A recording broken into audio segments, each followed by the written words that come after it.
So, jo Leute, da sind wir wieder. Neue Folge, neues Glück, Sonderkulturen am Drillen und ihr seht das schon da. Oh, sieht das gewaltig aus in der Kamera. Junge, Junge, Junge. Gewaltiger als in echt.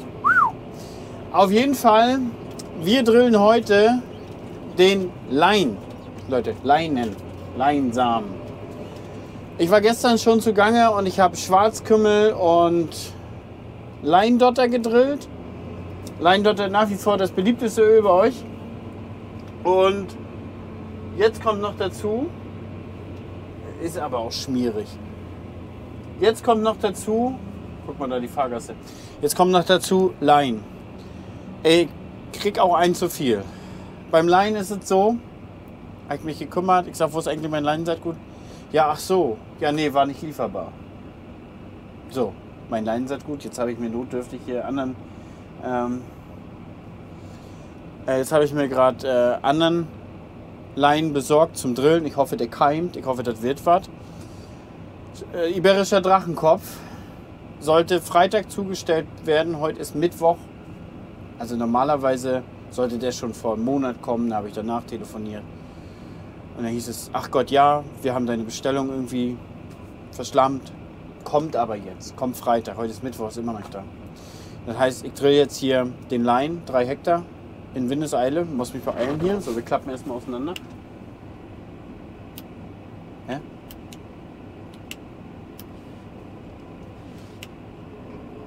War gesperrt. In Windeseile. Wir klappen erstmal auseinander. Und da ist es wie folgt. Iberischer Drachenkopf kam nicht an. Jetzt den Lein. Ja. Normalerweise war es so geplant. Hier innerhalb der Fläche kommt jetzt noch Iberischer Drachenkopf. Außenrum würde Lein kommen und dann wäre die Fläche jetzt hier fertig. Jetzt ist das so, jetzt habe ich hier eine Innenfläche und außenrum ja nichts vorbereitet. Entweder packe ich jetzt hier außenrum Soja, muss man überlegen, wie viel Fläche das ist. Soja sollte 5 Hektar kommen oder ich mache Sonnenblumen noch zusätzlich dazu. Wahrscheinlich werden es Sonnenblumen werden. Und dann muss ich einfach sehen, wie ich das mache. Dann wird es schon klappen. So, wenn ich jetzt hier rausgehe, muss ich hier einmal die Straßensperre deaktivieren, damit das hier hoch und runter geht. Hatte die Tigerdrill irgendwie auch. Ist ein Riesenthema im Livestream, warum man aussteigen muss. Straßentransportverriegelung. So, und ihr seht, ich habe gestern schon hier die letzten Meter im Regen gedrillt. Das hat schon alles ein bisschen geklebt. Aber im Gesamten sah das Arbeitsbild halt gut aus, gar nicht verschmiert. Der Vorteil ist, wir haben relativ viel Regen jetzt hier gekriegt die letzten Tage. Gott sei Dank auch. Aber es sieht ja gut aus an der Oberfläche. Seht ihr das? Es sieht ja einfach schlichtweg gut aus. Und wir drillen das jetzt hier fix einmal drüber. Und dann sollte das auch wirklich ein gutes Ergebnis werden. Jetzt ist das auch kalt, relativ nachts, ja. Das liegt aber erstmal da. Ist ja eine C3-Pflanze, alle hier. Also nicht so sensibel wie jetzt zum Beispiel Mais oder Hirse. Das heißt, die können auch mal im kalten Boden liegen. Ja, und die letzten Jahre habe ich das ja Anfang April gedrillt. Ich muss mal einmal hier gucken. So, nee, falsch. Wir wollen einmal die Fahrgasse wählen. Da seht ihr die Innenspur.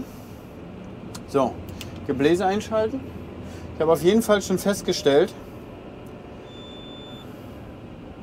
So, Dosiererstab wieder. Zack, so, jetzt sind alle oben. Ich habe auf jeden Fall schon festgestellt, Leute, dass wenn die Primera zusammengeklappt steht, kommt quasi Wasser in die Aussaatrohre. Das Beste ist bei Regen, dass sie ausgeklappt steht. So, dann geht es jetzt los und wir drillen. So sieht das Ganze aus. Der Vorteil ist natürlich, da wir jetzt hier direkt satt machen, wir haben jetzt hier keine oberflächlich aufgeschwemmte Oberfläche. Wir haben jetzt hier kein Verkleben, wir haben kein Schmieren.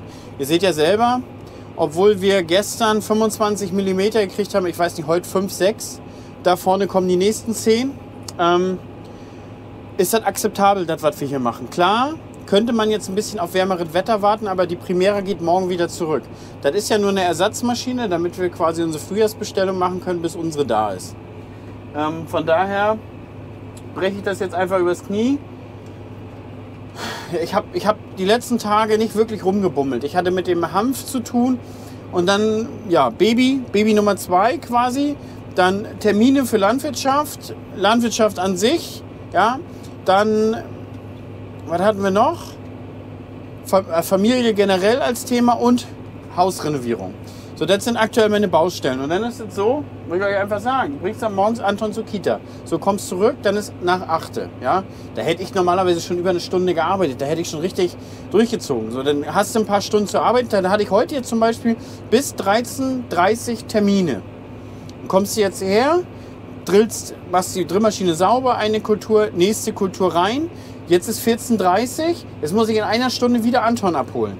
So, und das ist so mein Daily Struggle, wo ich jetzt eigentlich den ganzen Tag gar nicht schaffe, richtig Fläche abzuarbeiten. Wisst ihr, was ich meine? Wo man richtig sagt, jo, da geht was durch.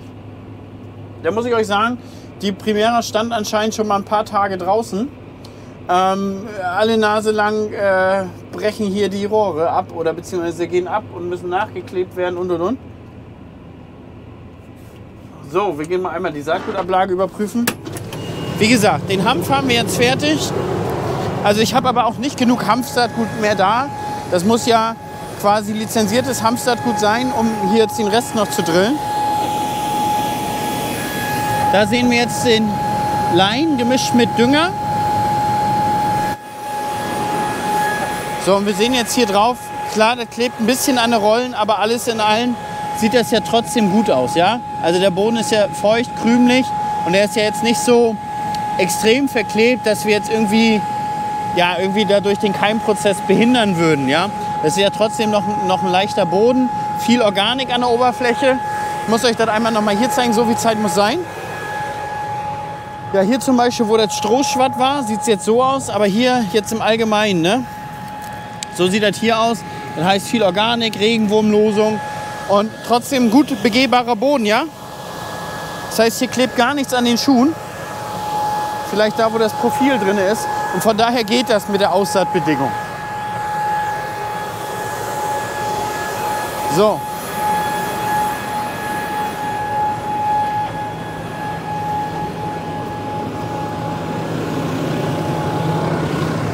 Ich gebe jetzt 100 Kilo SSA dazu, beziehungsweise 110. Ich will den Tank noch ein bisschen leer kriegen. Ich möchte den Tank noch leer kriegen, da ist noch ein bisschen Rest. Ich habe natürlich mit dem Drachenkopf gerechnet. Und den Rest hole ich wieder raus und packe dann wieder in ein Big Bag rein. Ich gehe davon aus, und das werdet ihr auch fragen, wegen Erdschäden, ne? Beides liegt ja in einer Saatreihe. Körner als auch Dünger. Und ich gehe davon aus, dass es bei großen Mengen Dünger auch zu Erdschäden kommen kann. Wenn das zum Beispiel die Variante der Novak wäre, das schon besser. Das heißt, wir geben vielleicht rechts Dünger und links die Saat. Das wäre natürlich besser. Aber die Variante funktioniert ja auch. Die wäre ja zum Beispiel bei der Boss, würde diese Variante zum Tragen kommen. Bei der Sky, bei der Avatar, bei Primera. Beziehungsweise da ist es ja so, dass so mit dem Dünger gearbeitet wird. Gerne könnt ihr aber eure Erfahrungen schreiben, wo ihr meint, wie viel Kilo Dünger habt ihr denn schon mal gegeben, wo ihr gesagt habt, das hat gut funktioniert. Jetzt ist natürlich hier noch förderlich. Also Dünger ist ja so, dass der eine Salzwirkung hat, ja. Und irgendwann ist es so doll, dass dieses Salz das Wasser döller zieht, als es das Saatkorn kann, ja. Das heißt, man nimmt ja, stell dir einfach mal ein Stück Salz vor oder ein Stück Dünger und legt das auf den Boden und geht die Feuchtigkeit ja zu dem Düngerkorn, ja. Und beim Saatkorn ist es ja so, durch die Kapillarkraft wird das zum Saatkorn geführt, ja, durch die Kapillare und dadurch quellt das auf. Jetzt ist es ja irgendwann so, dass so viel Salz ums Saatkorn ist, dass die Kapillarkraft quasi dann aufgelöst wird, ja. Wir haben dann diese Erdschäden und diese versalzene Wirkung und dem wollen wir einfach entgegenwirken. Jetzt ist natürlich förderlich. Jetzt ist es hier, der Boden ist super nass. Wir haben hier super feuchte Aussaatbedingungen. Nachher kommt noch Regen. Das heißt, das sind natürlich Bedingungen, die auch noch mehr Dünger vertragen könnten, weil wir einfach viel Wasser haben. Je weniger Wasser wir haben, desto mehr kommt natürlich diese Verätzung bzw. diese Kraft, dieser Kampf ums Wasser zum Tragen. Ja? Aber diese Variante funktioniert und ja, ich bin schon mega gespannt, wie der Hanf da auf der anderen Seite aussehen wird. Aber ich bin schon jetzt gespannt, wie das hier im Allgemeinen aussieht, wie der Lein dieses Jahr aussieht, im Gegensatz zu letztes Jahr, was ja da gar nichts wurde. Ne? So, jetzt muss man ja sagen, ja klar, ist jetzt hier die Fahrgasse ausgefahren, beziehungsweise haben wir jetzt hier eine Spur gemacht. Ist aber auch ganz einfach. In der Fahrgasse sickert halt auch das Wasser einfach mal nicht weg. Und dadurch ist es natürlich so, dass wir oberflächlich da den Boden mehr aufweichen und da so eine kleine Schmierschicht verursachen. Nichtsdestotrotz ist es eine Fahrgasse. Aber gestern zum Beispiel war es nicht so. Ja? Aber ich hätte auch keinen anderen Moment gehabt, jetzt um das fertig zu machen. So, ich versuche halt genau bis zur Kante zu fahren. Hier das ehemalige Strohschwatt hilft mir.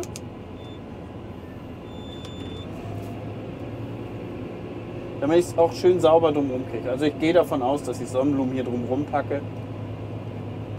Mal gucken, wie viel Fläche das ist. Vielleicht mache ich dann woanders keine Sonnenblumen mehr. Ich will ja wirklich nur Sonnenblumen nur noch für den Ölverkauf haben. Und wenn ich da meine 5 Tonnen insgesamt habe, reicht mir das vollkommen aus. Wenn ich da 10, 15 Tonnen am Ende habe, ja, wo soll ich damit hin, ne? Ich habe wahrscheinlich auch die Möglichkeit, hätte vielleicht das da zu vermarkten, wo ich den Hanf vermarkte, weil der kauft das auch auf. Und ja, bin gespannt. Ey, das ist so spannend, ne? Und da muss ich euch sagen, das ist ein Riesenunterschied zum Ackerbau, wie man den sonst gemacht hat. Dieses Grubbern, Pflügen, Bodenmarbeln, Drillen, das macht auch Spaß. Aber hier ist das so, du fängst an, wieder ganz anders auf deine Böden zu achten. Und mit jedem, mit dem ich darüber telefoniert habe oder gesprochen habe, die damit anfangen, sagen auch, ja, die gucken wieder ganz anders zu den Flächen, gucken an, wie ist das Bodengefüge, wie verhält sich das, wie verändert sich das. Und das ist spannend, sage ich euch so, wie das ist. Das ist spannend wie Sau. Geht ab hier.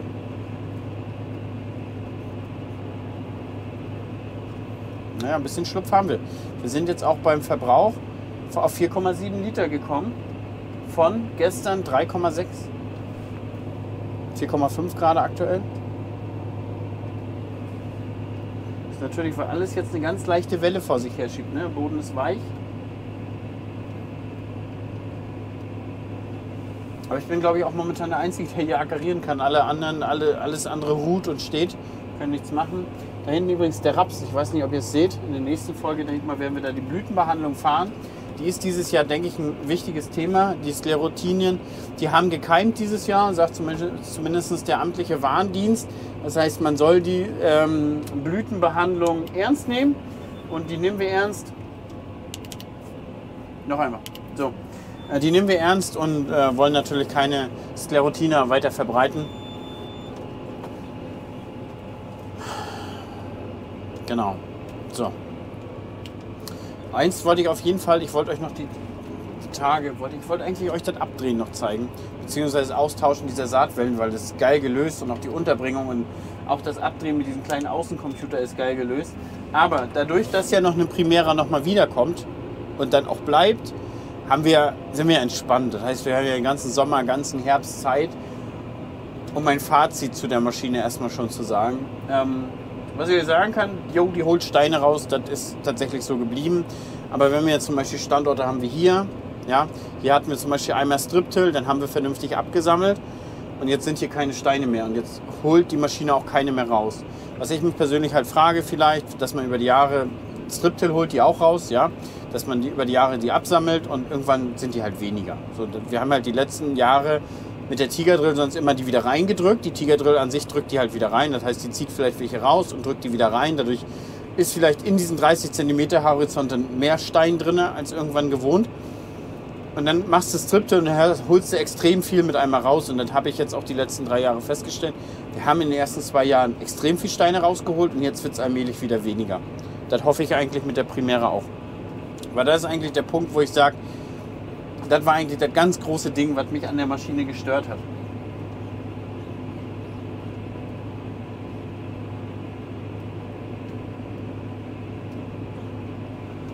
Ich fahre jetzt hier übrigens aktuell 9 km/h. Wir können nochmal 10 fahren.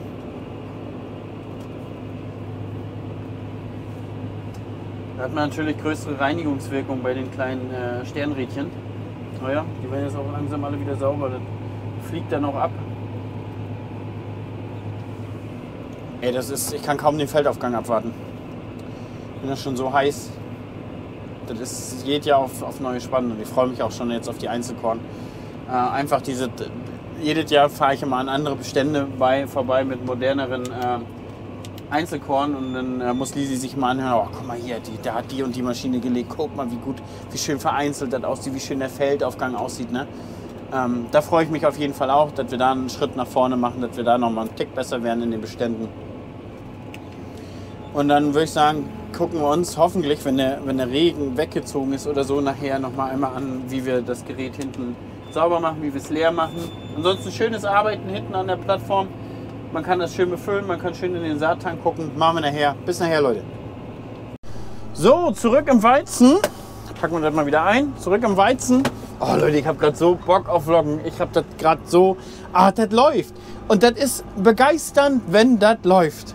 Verstehst du? Du stehst morgens auf und sagst dir, komm Hannes, heute fährst du Flüssigdünger mit Applikationskarten und dann steigst du hier ein. Gut, ich hatte eine Frage, die habe ich nicht hingekriegt, habe schnell bei Vantage angerufen.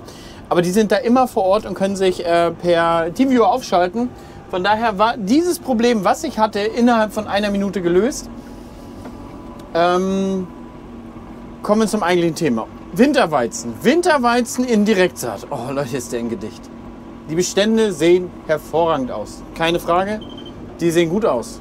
Seht ihr das? Gut. Stand ist gut. So, und jetzt fahren wir mit Applikationskarten. Aber von vorne angefangen. Ich habe Sonderkultur. Ich habe, ja gut, iberischen Drachenkopf haben wir jetzt ausgelassen. Der ist wohl immer noch auf dem postalischen Weg. Leider Gottes, die Primera ist zurück. Die geht nach Leipzig heute mit meinem 39. Der 39 wird wahrscheinlich erstmal Grünschnittroggen mähen und am Montag, also heute ist Donnerstag, am Montag kommt er ungefähr mit der Prisea zurück und dann fangen wir aber uns an zu legen. So viel erstmal der Werdegang. Sollte der 39 noch nicht fertig sein mit Mähen, kommt ein 936 oder ein 728. Also einer von denen, aber dass ihr schon mal drauf vorbereitet seid, da kommt was. Oh, das ist eigentlich, hier, guckt euch das an, das ist hier, das ist, ne?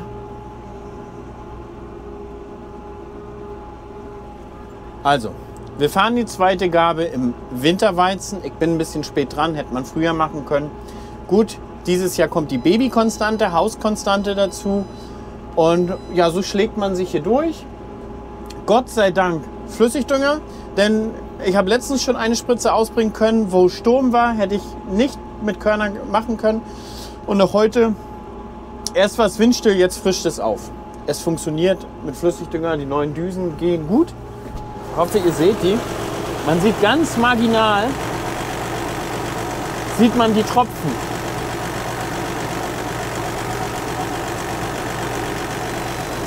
Ich will euch das System auch gleich nochmal von draußen zeigen, was hier der Unterschied ist bei Babylieb. Warum die das so können und wie das systematisch funktioniert. Aber ich will jetzt nicht durch den Bestand gehen, der ist nass. Das ist nicht optimal für Flüssigdünger. Das kann zu Ätzschäden führen, denn der Tropfen perlt quasi, also der kommt drauf, perlt nicht bis runter, ja, sondern der kann aufprallen, da ist quasi ein Tautropfen drauf, dann vermischt er sich, damit bleibt er am Blatt heften, das kann zu Ätzschäden führen. Ich kann nicht so wählerisch sein jetzt die Tage. Ich muss die Sache einfach abarbeiten. Unterm Strich, vielleicht kostet das einen Prozentertrag.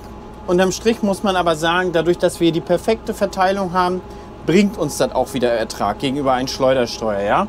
Also Rauch spricht zum Beispiel bis zu 15% mehr Ertrag durch den AGT. Einfach durch die perfekte Verteilung bis zum Rand und.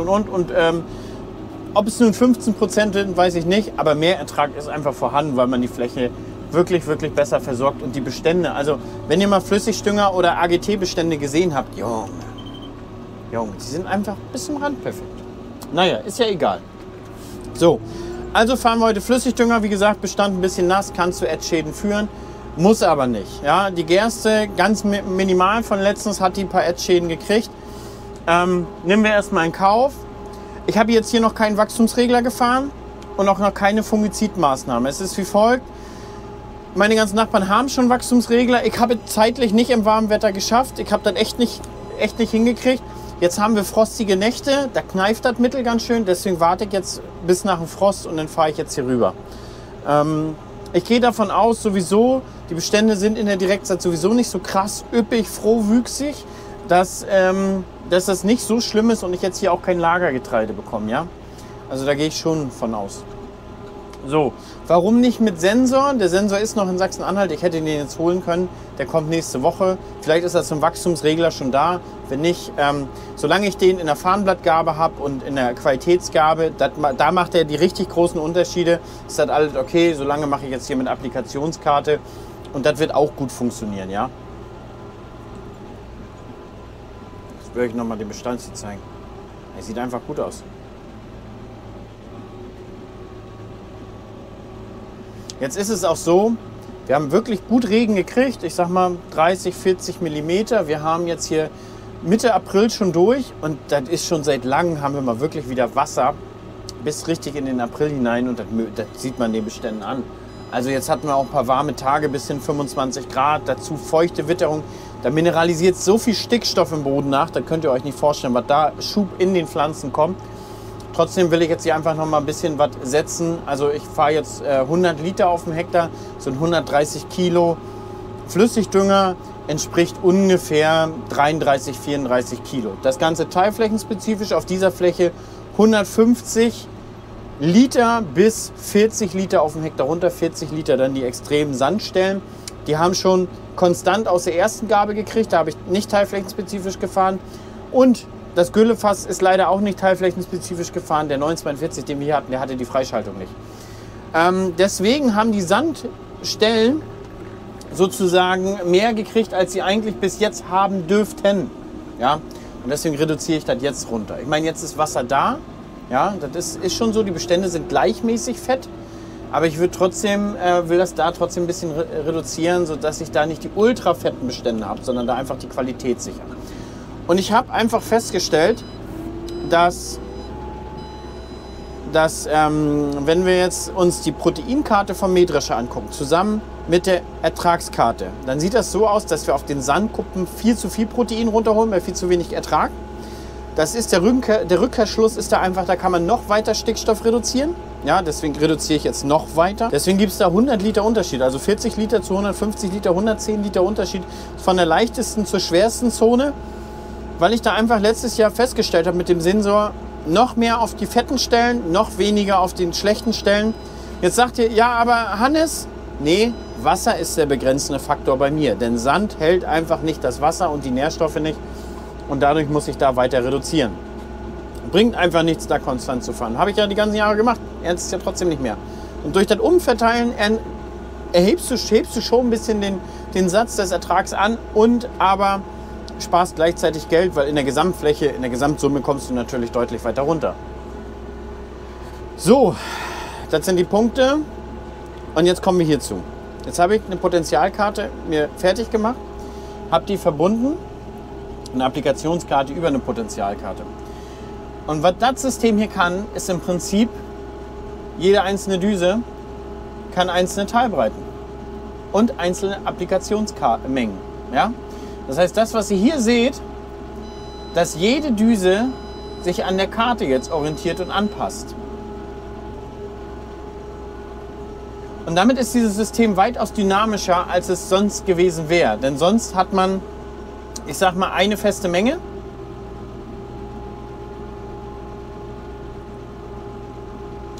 Eine feste Menge und damit, so wie jetzt auch, quasi ein Balken, 27 Meter Breite.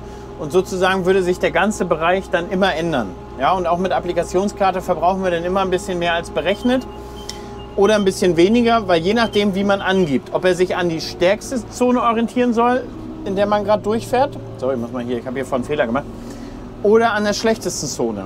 Und durch dieses System gleicht der sich sozusagen an und schafft fließende Übergänge zu den einzelnen Zonen. Das heißt im Umkehrschluss, ich kann auch zum Beispiel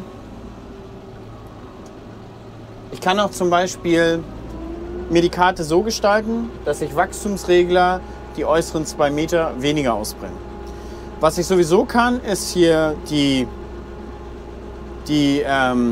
Mengen zum Beispiel in der Fahrgasse reduzieren. Entweder reduzieren oder ich stelle sie aus. Ja, ich habe hier die Möglichkeit, kann ich jetzt nicht, hier oben über die Einstellung mir so einen Fahrgassenmodus einzuschalten.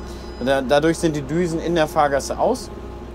Ja, und das werde ich auch machen bei dem, sagt schnell, Potenzial, nee, beim Wachstumsregler, einfach um Mengen reduzieren, um einzusparen. So, wir reden ja immer vielerorts über die Ersparnisse dieses Systems. Was kann das und was kann das nicht? Ein Punkt ist auf jeden Fall, den ihr mir sagt, oder den viele schreiben, der Verschleiß soll viel, viel höher sein und irgendwann sollen die Pulse nicht mehr richtig arbeiten können. Da müssen wir einfach zusammen lernen, wie es ist. Die Maschine soll jetzt aber nach der ersten Saison oder beziehungsweise nach dem Frühjahr jetzt einmal zum JKI, Julius Kühn Institut, gemessen werden und nach der Saison nochmal. Und da möchte Bibi Lieb einfach zeigen, guckt mal, die hält konstant die Leistung. Bin ich selber auch gespannt, wie gut das funktionieren wird. Und zum anderen, in den USA wird inzwischen ganz, ganz viel gepulst. Und die machen deutlich mehr Hektar und da hat sich das System durchgesetzt. In der Regel muss man sagen, die Anschaffung ist sehr, sehr teuer für dieses System. Für mich macht es absolut Sinn, aus dieser Spritze, sage ich mal, ich bin jetzt mit dieser Spritze auf dem Top-Level von der neuen Spritze. Und das mit viel, viel weniger Geld, ja. Das heißt, wenn ich eine neue gekauft hätte, sagen wir mal 150.000, selbst mit Förderung, 40% Förderung, sind 60.000, wenn noch 90.000 Euro Kapitaldienst. Und ich glaube, nicht für 150.000 hätten wir noch keine mit Pulsweitenmodulation gekriegt, sondern eher, schätze ich mal, 180.000. Das heißt, der Kapitaldienst ist ja viel höher. Wenn dieses System dann, sagen wir mal, roundabout 30.000 Euro kostet, sind wir jetzt up to date. Es muss natürlich, das ganze System natürlich noch gut sein. Die Spritze muss noch in Ordnung sein und. Und ich habe mich zum Beispiel auch mit Jan drüber unterhalten. Der hat ja eine sehr, sehr moderne Spritze, ziemlich neu. Da sehe ich das noch nicht als relevant und das ist irgendwie auch nicht interessant genug, denke ich, daraus jetzt eine mit Pulsweitenmodulation zu machen, weil das kostet einfach Geld, das System. Und die Ersparnisse muss man einfach gucken, wo sie sind. Aber eins kann ich euch zum Beispiel sagen. Die Jungs, die hier waren und das montieren, die haben vergessen. Da muss man sagen, das war auch wieder alles auf dem Freitag und ich habe ein bisschen gestresst, weil ich habe gesagt, ich muss noch spritzen, Leute. Da haben die vergessen, mir den Durchflussmengensensor zu kalibrieren. Ja? Das heißt, er hier zeigt zwar noch was an, und der hat immer so 10% weniger angezeigt. Und da habe ich mir gedacht, naja gut, vielleicht zeigt dein System eigentlich nicht ganz so gut an oder durch die Düsen ändert sich das jetzt in der Messung, so mit dem Vorlauf und Rücklauf. Das wird jetzt hier schon stimmen. Mir ist das aber so im Weizen noch nicht aufgefallen, aber nachher beim Totalherbizid ist mir das aufgefallen. Und dadurch kann ich euch sagen, 10% Mittel kam weniger raus und das hat alles gewirkt. Sowohl der Weizen ist so sauber, das Totalherbizid hat überall gewirkt. Ja, also das hat wunderbar funktioniert mit 90% Aufwandmenge. Und gerade, man kann ja vorher ist man ja auch schon mal reduzierte Menge gefahren, aber da hat man da ist man zum Beispiel in den Kurven oder so gefahren und dort hat man dann doch schon Unkräuter nochmal gesehen. Dadurch, dass wir jetzt pulsen und überall gleiche Mengen ausbringen, zieht das Mittel. Das heißt für mich im Umkehrschluss, ich fahre nächstes Jahr überall 90% Aufwandmenge. Das ist ungefähr 8 bis 10 Euro in der Herbizidmaßnahme. Und das waren jetzt ungefähr 1.500 Euro. Ich habe das Mittel noch zu stehen, ich konnte das jetzt zurückgeben. 1.500 Euro, die ich da jetzt gespart habe. Dasselbe sehe ich irgendwo auch bei den anderen. Wir haben auch 1, 2 geschrieben, die pulsen und die fahren nahezu nirgendwo mehr 100% Aufwandmenge, da die Applikationsgenauigkeit jetzt besser ist, ähnlich wie bei modernen Spritzen. Ja? Also wenn zum Beispiel Amazon einen Curve Control hat oder sowas, die erreichen ja sehr gute Wirkungsgrade und können das damit auch abdecken. Das heißt, wir reduzieren auch den Pflanzenschutz. Sehe ich persönlich als sehr, sehr interessant. Pflanzenschutz reduzieren ist, glaube ich, ganz, ganz wichtig. Das sind die Ziele bis 2030 und nichtsdestotrotz nutzen wir ihn, aber er wird jetzt effizienter. So. Sicherlich kann man dazu auch noch mal einen kleinen Versuch anlegen, aber dafür fehlt mir jetzt einfach die Zeit, einfach mal Aufwandmengen reduzieren und das Ganze mal abstecken und gucken, ab wann und ab wo wirkt es nicht mehr richtig. Ne? Das ist, denke ich mal, eine Möglichkeit. Was man hier so schön sieht, die Streifen jetzt zwischen Informer und Spektral. Ich hoffe, ihr seht es auch in der Kamera, es ist so ein hell-dunkel gestreift. Das ist einfach der Unterschied zwischen Informer, der jetzt extrem hell ist, und ein Spektral, der jetzt schon deutlich dunkler ist. Ne? Dem Sensor wird sowas nicht stören. Der sieht quasi keine Unterschiede, ja? Also in der Blattsättigung. Aber ich bin zufrieden bis jetzt. Die Bestände könnten ein bisschen üppiger sein. Aber geerntet wird im Sommer, muss man ehrlich sagen. Und haben auch einige in den Kommentaren geschrieben, das Auge muss sich wirklich umgewöhnen. Also hier sind ja, sag ich mal, Bestände in der Gegend, die sehen aus wie Rollrasen. So richtig fett und grün. Aber wenn man sich über die Jahre sich mit denen unterhalten hat, ernten die trotzdem nicht mehr. Und ja, wie gesagt, da muss man sich einfach ein bisschen umgewöhnen. Was mir auf jeden Fall aufgefallen ist, die Blätter sind hier größer als bei anderen Beständen. Und ja, das ist es dazu. Also das ist erstmal Stand der Dinge. Nächste Woche legen wir Mais. Dann, genau, Blütenbehandlung müssen wir noch machen. Wir müssen noch Wachstumsregler fahren. Wir haben noch ein bisschen Totalherbizid offen. Das könnten wir auch direkt nach Maislegen machen. Dann wäre es da sauber. Das ist jetzt erstmal nicht der größte Druck. Also in erster Linie machen Flüssigdünger fertig und dann gucken wir mal, wie wir dann vorankommen. Soweit dazu. Also vielen Dank erstmal und ich gucke mal, ob ich euch nachher dazu hole. Wie spät haben wir jetzt? 12. Ich muss nachher wieder Anton abholen. Einmal noch die Spritze wieder voll machen, ja, dass ich vielleicht heute Abend noch mal fahren kann. Bis dahin. So, jetzt sind wir auf dem nächsten Stück. Und hier ist jetzt der Weizen mit der Pronto gedrillt nach Grubbersaat quasi. Ja, also man sieht schon Unterschiede in den Pflanzen. Sie sind kleiner und irgendwie ein bisschen bestockter. Der Bestand ist irgendwie ein bisschen kompakter als in der Direktsaat. In der Direktsaat sind die Einzelpflanzen irgendwie so höher. Ja, der Bestand ist auch ein bisschen später gedrillt worden. Dann wollen wir hier durchgehen wie ein kleiner Storch. Und ich will euch einfach mal das System hier einmal von außen zeigen. Unter anderem haben wir natürlich jetzt hier auch massig Boxen und sowas drin. Ja, die Technik macht einem immer ein bisschen Angst, ob das auch alles hält. Aber ich habe jetzt hier quasi an jeder Düse hier so ein kleines Steuerteil dran. Ne? Und der gibt immer die Impulse sozusagen durch. Das hat jetzt jede Düse. Hier habe ich jetzt die Düngerdüse, Lechler 5-Loch. Und ansonsten habe ich jetzt hier nur eine normale Düse nur noch dran, eine 08er. Und dadurch, dass man ja jetzt pulsen kann, kann ich ja im Prinzip jede Menge mit jedem Druck fahren, im Groben gesagt. Das heißt, ich kann 50 Liter fahren und kann ihm einstellen, 6 Bar Spritzdruck. Und dann macht er das und ich kann das Ganze mit 200 Liter fahren auf dem Hektar. Und einige haben letztens untergeschrieben, ich glaube, sie meinten, ich verstehe das System nicht richtig. Weil ich gesagt habe, also ich verstehe das Pulsen nicht richtig. Man kann nur die Anzahl der Pulse ändern pro Sekunde und nicht die Länge. Aber ich habe für euch nochmal nachgefragt und dieses System kann sowohl die Pulsanzahl ändern, als auch die Pulslänge, ja, wie lang eine Düse auf sein soll. Und demzufolge erreicht sie halt je nachdem, also die Geschwindigkeit quasi gibt die Pulse vor und die Menge, die auszubringende, gibt die Länge des Pulses vor. Ja? Das heißt, wenn das System irgendwann am Limit ist, kann sie auch die Düse durchgängig schalten und wenn sie es dann nicht mehr, ja, dann schafft sie es halt nicht mehr. Also dann gibt sie innen drin halt Bescheid, dass sie die Menge nicht mehr schafft. Aber sie kann beides. Ja? Sie kann sowohl in einer Sekunde häufiger pulsen oder langsamer pulsen und auch die Länge der Pulse. Ja? Ich habe das System schon richtig verstanden. Ich weiß nicht, wie es bei anderen Herstellern ist, aber dieses System kann im Prinzip beides. So, ich habe es jetzt wie folgt eingestellt. Ich habe ihm jetzt hier gesagt, ich habe hier oben so eine kleine Drohne, ja, die habe ich rausgenommen. Das heißt, ich habe ihm jetzt gesagt, ich fahre jetzt konstant. Ja? Ich will jetzt hier 220 Liter außenrum fahren, weil wir außenrum das Vorgewende nicht gefahren haben. So, Moment. Will das noch, dass das Gespritzgestänge auch gerade ist. So. Damit wir auch schön bis zur Kante mitdüngen. Ein Stück vorrollen.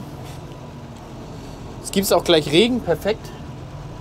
So, jetzt kann ich hier ihn ja aktivieren. Sag hier automatische Teilbreitenschaltung. Jetzt aktiviere ich das System.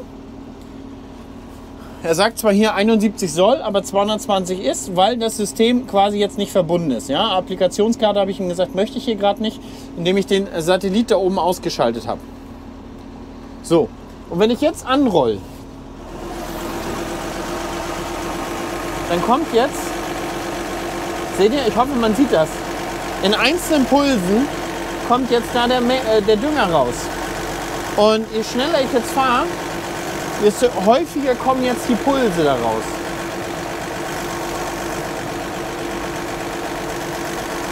Und so bringe ich die ganze Zeit 220 Liter auf dem Hektar aus.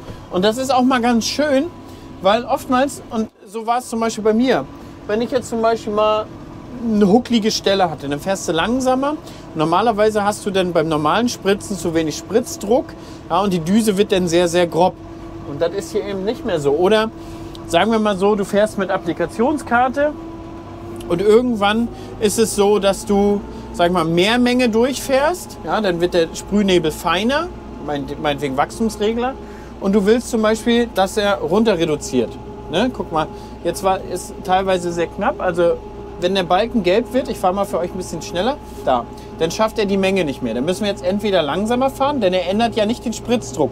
Oder ich sage ihm, er darf jetzt statt 1,52 Bar fahren und damit schafft er die Menge wieder. Also der hält wirklich akribisch die die Tropfengröße ein. Das ist ganz, ganz wichtig, ja. Also das heißt, wenn ich jetzt zum Beispiel mit Wachstumsregler fahre und wir mischen uns eine Menge an und wir sagen, wir fahren von 100 Liter Wachstumsregler auf eine Sandkuppe zu 200 in einer Senke, ja, dann ist es schwer dafür, die richtige Düse zu finden. Aber gar kein Problem dementsprechend mit diesem System, denn er pulst ja, ja. Also das sind so ein bisschen die Vorteile dieses Systems. Oh, das steht aber auch gut, ne? Steht aber auch gut, Leute. Das schmeckt. Außenrum, ja, ein bisschen heller, ganz klar. Jetzt auch schön in der Kamera sieht man es jetzt auch schön. Das macht der Unterschied zwischen Gerste und keine Gerste aus, ja?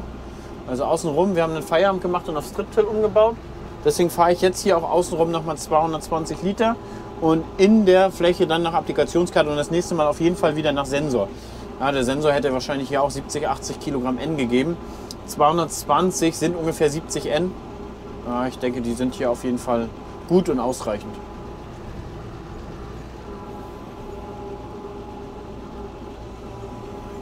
So. Fahren wir weiter. Also, ich glaube, das nächste bequatschen wir in der nächsten Folge. Wir sollen ja nicht immer so viel in einer Folge machen. Ja, uns ein bisschen kürzer halten. Und so haben wir halt auch ein bisschen Material. Und ein bisschen länger halt auch Vlogs. Denn wir dürfen ja nicht vergessen, bei uns ist ja dieses Jahr keine Grünlandernte. Ich habe kein Grünland, leider Gottes. Leider Gottes, oder ich habe kein Grünland mehr. So, wenn wir jetzt in eine Kurve fahren übrigens, kommt da deutlich mehr Menge raus. Entscheidend ist aber auch, dass wir die Geschwindigkeit ein bisschen reduzieren, weil er muss über die Außen natürlich ein Vielfaches ausbringen. Ja? Also letztens war einer in den Kommentaren, der hat das versucht auszurechnen. Also ich habe es selber noch nicht gemacht anhand des Kreises. Und der meinte, die äußere Düse muss das 28-fache als die innere ausbringen. Müsste man sich mal ausrechnen. Leute, bis dahin, viel Spaß, vielen Dank auch fürs Zuschauen und bis in der nächsten Folge. Bis dann.